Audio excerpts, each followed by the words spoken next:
Today, once again, I'm going to be covering Invincible Guarding the Globe, this mobile game I've been hooked on lately. In this video, I'm going to be going over all of the best tips and tricks, especially to a beginner. But even if you've been playing the game for a couple weeks or even a few months, you might find something in here that could be helpful. So let's start off with some GDA ops. What's the best thing to do here? Do you rank them up?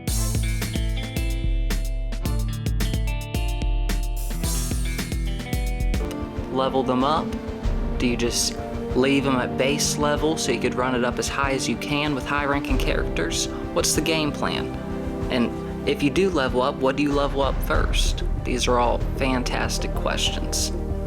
The very first thing that you should do is go through all of these and get all of them ranked up to where you get 5 character slots. This way you could have a full team in each one, and it will get you the furthest instead of having just 3 or 4 characters. But once you get all 5 character slots, you just move on to the next one, rank that one up to 5 character slots, so on and so forth until you got them all. So what do you do after that? Do you continue ranking it up? Do you leave it as is? You do continue ranking it up. And what I would suggest is, it seems like every couple days there's a new 20% reward. As of right now, if you're watching this video close to when it drops, it'll be on these green chips that are used to upgrade. That is what I would recommend you upgrading first, because these are what you need to upgrade everything else. So you get this as heavy, ranked up as high as you can. Just focus on that. This way you could easily afford to be ranking up your other things. Okay, another tip and trick. Your teams. If you're new to this, you're probably only focused on one main team, just focus on getting 5 characters together, and that's okay for the first few days. Sorry, water break. But as you're playing through the game, you're gonna realize that GDA ops is arguably more important than the campaign, especially when the events come in. So what you're going to want to do is have a main team, like you see mine. Here's first 5 characters. But then after that, you don't want to have a bunch of level 1s. You're going to want to have at least, if possible, level 99s and up. And these will be real good running the GDA ops. They're called A team, B team, C team, so on and so forth. Right now I've got a okay A team, decent B team, working on building up the C team. But I've been more focused on trying to get all my main guys up to Epic Plus. Got lucky in the Titan event. So, what other tips and tricks? When you are running the GDA ops, what should you focus on? Honestly, it's whatever you need. You always want to have your strongest team running.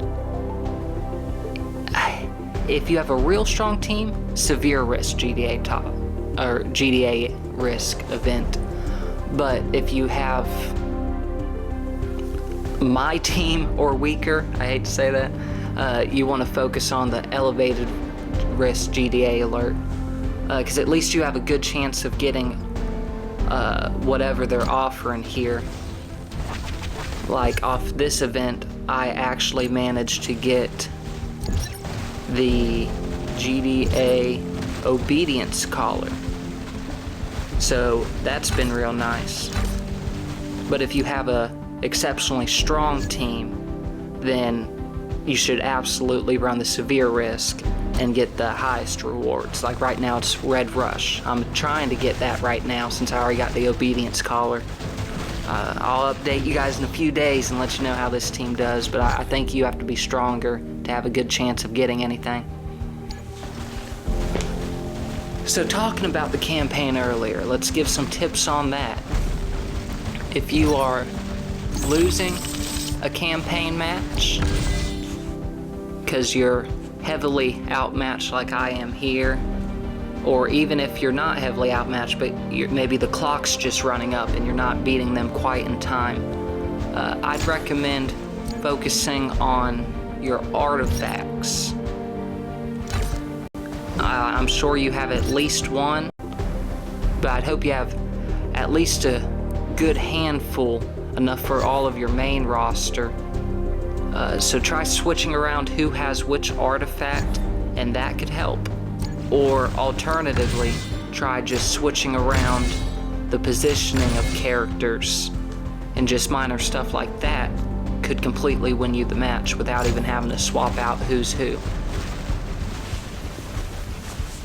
Another tip is do not exploit.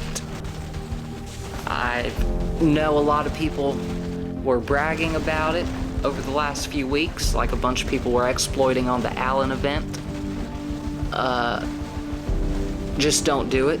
There was a wave of bans that I saw earlier this morning before I made this video, and accounts were just completely shut down, so you'd have to make a whole new account and start all over.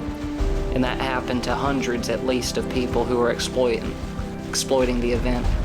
I'm not even going to tell you how they were exploiting it. You could find that in other YouTube videos, but it's just not even, I don't even want to get you in that type of trouble. So, recommendations when it comes to the gambling aspect of the game. This one's fun. My recommendation for the lab is never buy anything from here unless you have enough currency, Helix coins, enough coins to purchase everything from there. Because you would hate it if, let's say I really wanted the Neuralink chip and I needed that, and I had enough for everything but that. That's exactly how it would end up, and you would just be so frustrated. You would never get the tokens in time to come back and get that. So just hold off on it until you have at least 1,500, 1,500 tokens. Now you don't have to buy them all at once. You go ahead and purchase one at a time, because you might get lucky and get it the first or second time, but better safe than sorry. Next up, for equipment, just buy what you need. And if you're trying to level up your shop fast, just find the cheap stuff, purchase that. I mean, quick, easy. Recruitment. Now, I actually really want Robot, because I am lacking him. I was using him as food for Monster Girl. No regrets, but let's see if we can't get him. Just like with the lab, I recommend not even attempting this unless you have enough for everyone. Unless the gambling aspect of this game is really fun to you, rolling that risk. You see this real-time example of how the game could do you. Now, if I didn't have enough for him in my gems there, saved up from last night, and I wish I would have saved up for the Red Rush, but that's how the game works. You always want to make sure you have enough for everyone in the slot before you start the gambling, or else you could end up missing out on something great. And that is the last little bit of the advice, tips, and tricks. Most important thing is have fun. If you want any more recommendations, maybe for team building or anything else, be sure to drop that down in the comments, and I'll be sure to jump on that as soon as I can, maybe even in the next video.